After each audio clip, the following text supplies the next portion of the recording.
साथियों नमस्कार। आज हम आप लोगों को फिर से बतलाएंगे सदगुरु कबीर साहब ने समस्त विश्व को, समस्त संसार के लोगों को जो अपने वाणियों में प्रेम पूर्वक सूचना देते हैं, अर्थात संसार को बतलाते हैं कि तुम्हारा मार्ग क्या है, तुम किसकी भक्ति करना चाहते हो, किसकी भक्ति करना चाहिए और कैसे भक्ति में सफलता मिलेगी। हम सबका मालिक एक कौन है, परमात्मा कौन है। इसके साथ साथ सदगुरु कबीर साहब मनुष्य को संकेत कर रहे हैं और इसमें समझा रहे हैं कि मनुष्य के तन का जो उद्देश्य है उसे पूरा करने के लिए आप लोगों को प्रयत्न करना चाहिए।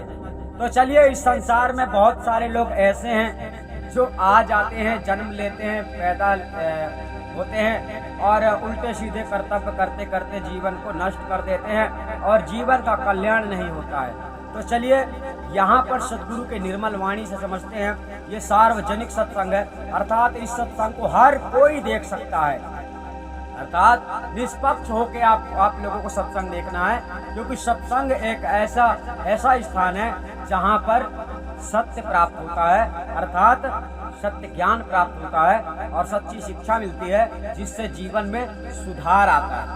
तो चलिए, विश्वगुरु कबीर साहब ने अपने शब्दों में क्या बतलाया है, अब वो जान लेते हैं। साहब कहते हैं कि जिएरा चाहूंगे हम जानी, जिएरा चाहूंगे हम जान।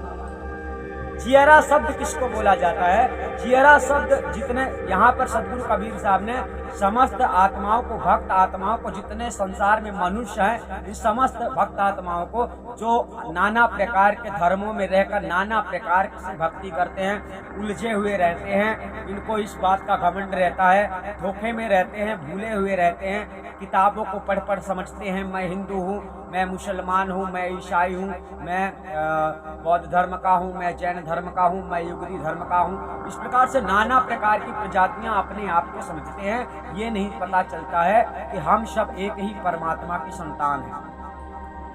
ये अज्ञानता का विषय है, इसीलिए लोग कहते हैं। तो सदगुरु कबीर साहब ने अपने वाणियों में संदेश दिया है, कहते हैं कि मुझे पता है कि तुम चले जाओ, मतलब इस संसार में आए हो, जो उद्देश्य है उसे पूरा कर लो, अच्छी बात है, और नहीं पूरा करते हो तो चले तो तुमको जाना ही है, मरना तो है ही, मरना है ये सोचकर जीवन को व्यर्थ में नहीं गंवाना चाहिए। मरना ये सत्य है जीवन का, परंतु जीवन का उद्देश्य क्या है ये खोजना चाहिए। तो साहब कह रहे हैं एक दिन तो चले ही जाओगे ना, तो एक दिन तो चले ही जाना है। तो चलो यहाँ पर बतलाते हैं कि कैसे कैसे संसार में लोग आते हैं और चले जाते हैं। कहते हैं, राज करंते राजा जई हैं, रूप करंते रानी। समझना, जियरा चाहूंगे हम जान। कहते हैं कि जीव तो चला ही जाएगा, ये जीव है ना शरीर के अंदर, तो इसको पाकर कोई मनुष्य राजा बनकर घूमता रहे, कोई फकीर बनकर घूमता रहे, कोई हिंदू बनकर घूमता रहे, कोई मुसलमान बनकर घूमता रहे, यानी नाना प्रकार से आप समझ सकते हैं संसार में नाना प्रकार की प्रजातियां मनुष्य में पैदा कर दी गई हैं। ये सब किताबों के माध्यम से।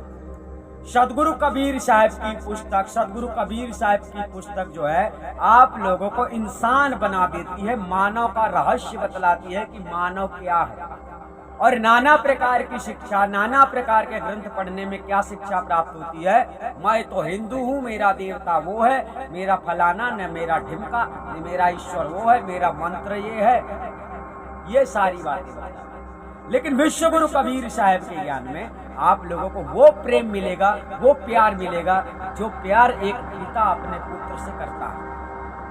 इसी प्रकार से सदगुरु कबीर साहब को पता है कि सब एक ही परमात्मा की संतान है। अब यहाँ आकर बिछड़ गए और भूल गए और शुद्ध बुद्ध नहीं है तो कौन समझाएगा। इसीलिए उन्होंने समझाया है कि राज करते राजा जिन्हें रूप करते राजा। अर्थात इस संसार में एक राजा होता है तो उसका भी कर्म होता है, उसका भी धर्म होता है, उसका भी फर्ज होता है। तो वो अपने राज सत्ता में बैठकर इस संसार में आकर मनुष्य के देह में राज सत्ता में बैठकर राज सिंहासन चलाता है। और उसे अगर ऐसा घमंड हो जाए कि मैं तो राजा हो गया, आप मुझे क्या करना है यज्ञ भक्ति, तो कहते हैं इसी प्रकार का जो तुम राजा प्रजा के बीच में रहकर कर्म कर्तव्य करते रहोगे, उसी प्रकार से जो राजा के घर में रानी बन के रहेगी और वो सोचे कि मैं भक्ति नहीं करूंगी तो मैं तो रानी हूँ इस दुनिया की। तो यही सोचने की बात है कि राजा अपना कर्म करते करते चला जाएगा और अपना कर्म करते करते रानी चली जाएगी। अर्थात जियरा जाऊंगे, हम जानी इस जीवन का कल्याण नहीं होगा। तो जीवन का जो उद्देश्य है जब ये पूरा नहीं होता है तो मनुष्य नाना प्रकार की योनियों में 84 लक्ष्य योनियों को भोगने के लिए पहुंच जाता है, अर्थात दंड भोगने के लिए। मनुष्य का जीवन जिसलिए मिला था, इस प्रकार से मनुष्य अपनी बुद्धि को, अपनी विवेक शक्ति को लगाता नहीं है कि मैं क्या करने के लिए आया हूँ, उल्टे सीधे कामों में ज्यादा दिमाग लगाते हैं। इसलिए यहाँ पर विश्व गुरु कबीर साहब समझाना चाहते हैं, अपनी शिक्षा में बताना चाहते हैं कि चले तो जाना ही है, पर थोड़ा समझ तो लो, थोड़ा जीवन को जान तो लो, जिंदगी को समझ तो लो, जिंदगी का महत्व क्या होता है। चलिए जानते आगे शायद क्या कहते हैं। आगे कहते हैं, चांदा हुजई है सूर्य जई है, जई है पवन और पानी, जई है पवन और पानी।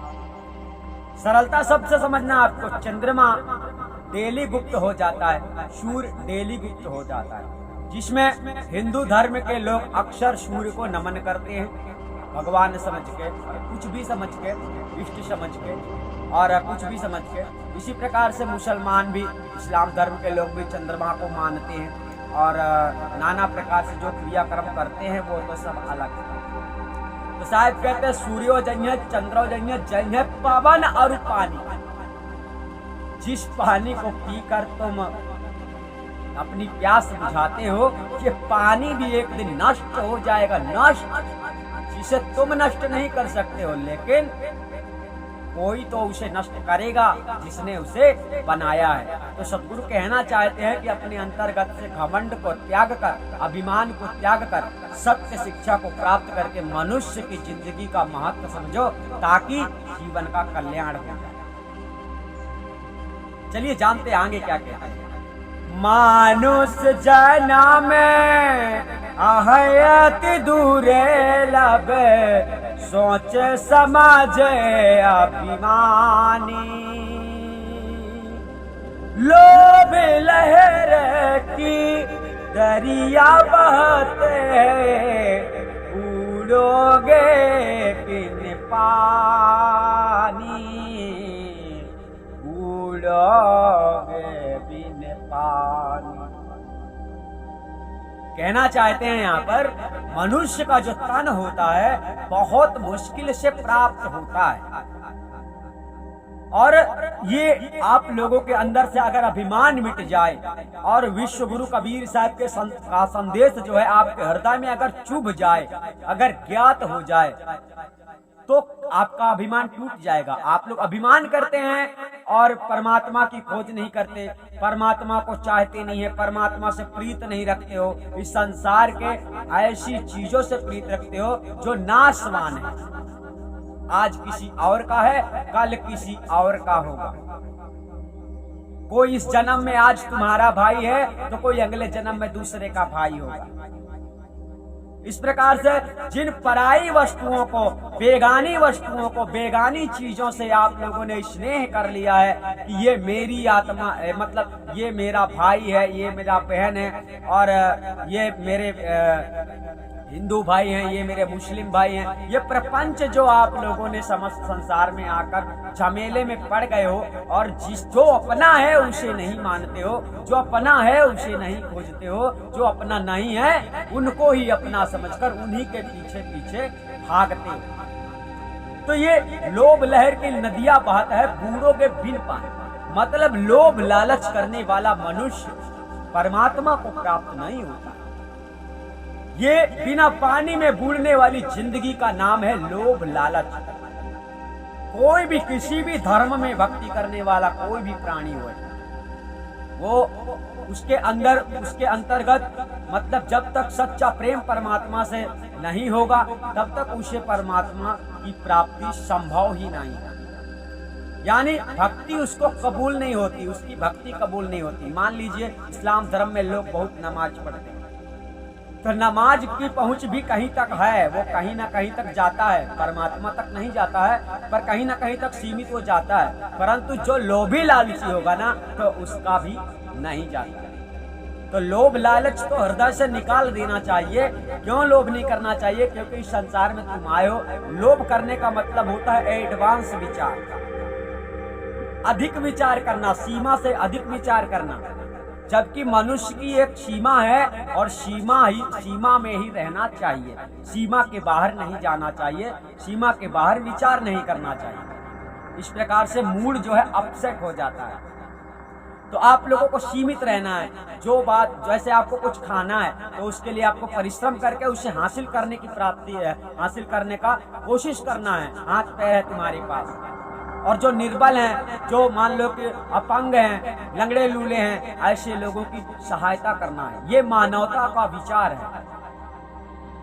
तो मनुष्य का तन पाकर मनुष्य के जैसे विचार करो, मनुष्य के जैसे सोचो, मनुष्य का कर्तव्य करो जो मनुष्य का कर्तव्य है। ये मनुष्य का कर्तव्य नहीं है कि हिंदू का झंडा ले लिया और मुसलमान का झंडा ले लिया और नाना प्रकार के धर्मों का झंडा ले लिया और झंडा लेके घूमने लगे, बोलने लगे हम तो बड़े हैं, हमारे बड़े नवाब थे, हमारे फलाने, हमारे ढिमके। नाना प्रकार से लोग बहसबाजी करते रहते हैं।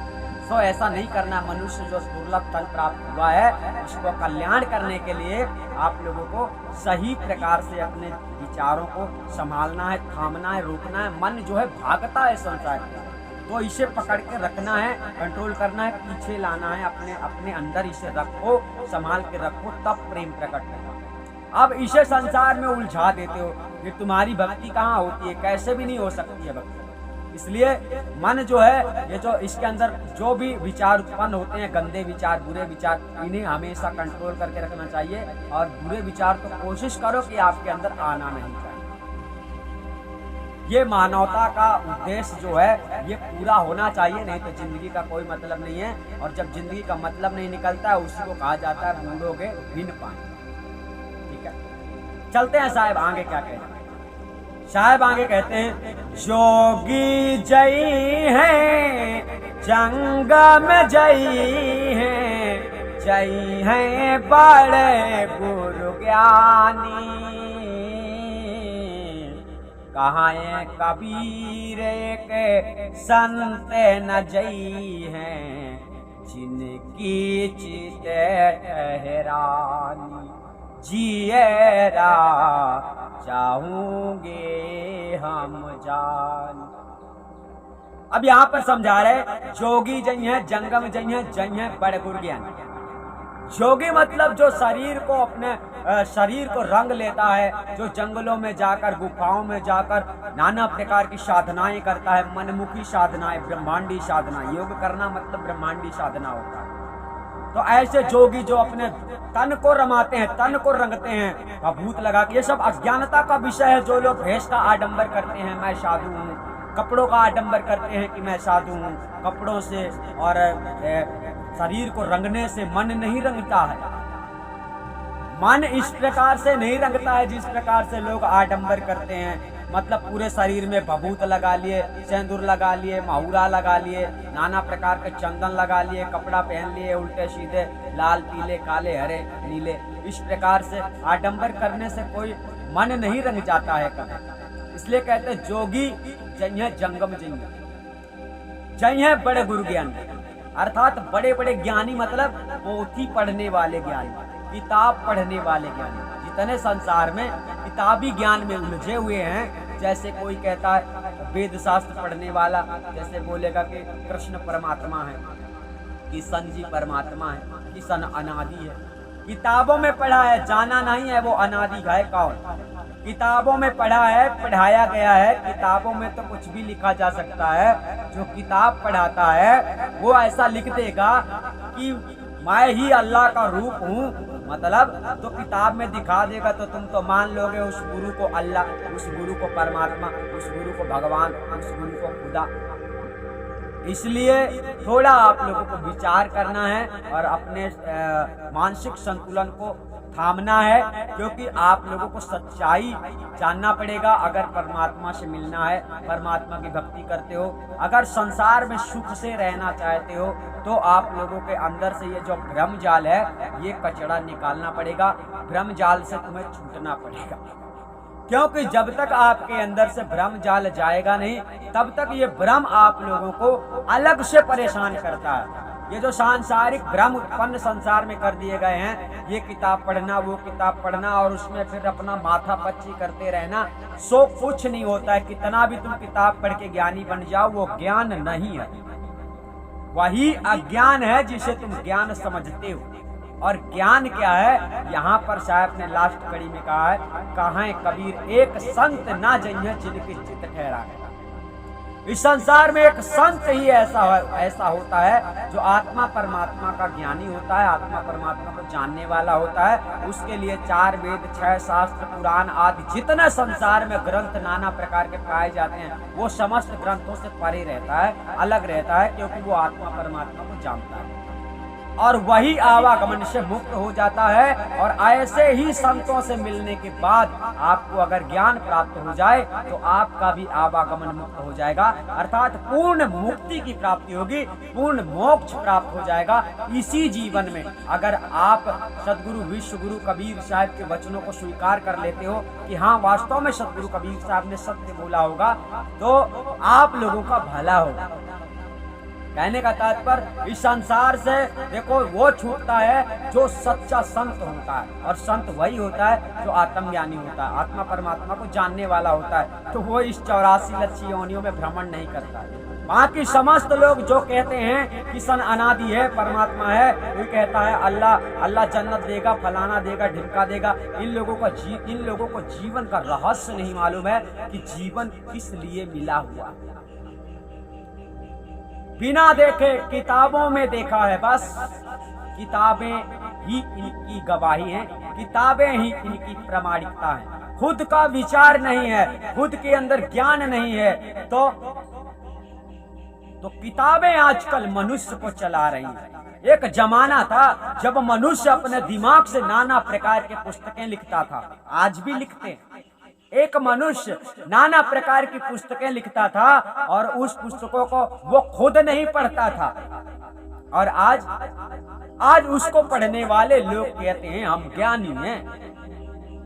ज्ञानी संसार में केवल सच्चा ज्ञानी वही होता है जो आत्मा परमात्मा को जान लेता है, और ये जानने के बाद में उसके अंदर से ये शंका खत्म हो जाती है कि अल्लाह कौन है, कि खुदा कौन है, कि प्रभु कौन है, कि गॉड कौन है, कि ईश्वर कौन है, कि राम कौन है। जानोगे तब, जब तक नहीं जानोगे तो किताबों ने तो पहले ही से सबको पकड़ के रखा हुआ है और सबको बांध के रखा हुआ है, जिससे छूटना बड़ा मुश्किल है। लेकिन विश्व गुरु कबीर साहब के ज्ञान को अगर स्वीकार कर लेते हो तो छूटने में जरा देर भी नहीं लग सकती। मतलब समझ लोगे वास्तविकता क्या है। तो आप लोग समझ गए होंगे इस वाणी में सदगुरु कबीर साहब ने, विश्व गुरु कबीर साहब ने क्या संदेश दिया है समस्त संसार के लोगों को। और आप सब लोगों को समझना है, चेतना है, जागना है कि हम मनुष्य का तन क्यों प्राप्त करते हैं और हमें भक्ति किसकी करना चाहिए, हमारे जीवन का लक्ष्य क्या है। जीवन के लक्ष्य को पूरा करने के लिए संघर्ष करना चाहिए। जिस प्रकार रोटी कमाने के लिए, रोटी खाने के लिए, मन की प्यास बुझाने के लिए नाना प्रकार के क्रियाकलाप करते हो, उसी प्रकार परमात्मा को पाने के लिए नाना प्रकार के क्रियाकलाप करने पड़ते हैं। और वो करना ये होता है जो गुरु कहता है। परंतु हाँ, सच्चा सतगुरु होना चाहिए। सच्चा सतगुरु होगा, जैसा बताएगा वैसा करोगे तो परमात्मा तुमको इतनी आसानी से मिल जाएगा कि तुमने सोचा भी नहीं होगा। परंतु परमात्मा को खोजने वाले कोई किताब में उसका कोई मंत्र नहीं है कि उसको जप के परमात्मा को कोई प्राप्त कर ले। आप लोग समझ गए होंगे अच्छी तरह से। हम आशा करते हैं कि आप लोगों को सदगुरु कबीर साहब, विश्व गुरु कबीर साहब की वाणी पसंद आई होगी, तो वीडियो को लाइक जरूर कर दें और सब्सक्राइब कर लें चैनल को, ताकि हर जानकारी आप लोगों तक पहुंचे और आप लोग जाग जाओ, संसार के भ्रम से, किताबों से छूट जाओ। हम आप लोगों को फिर मिलेंगे साथियों, तब तक के लिए धन्यवाद।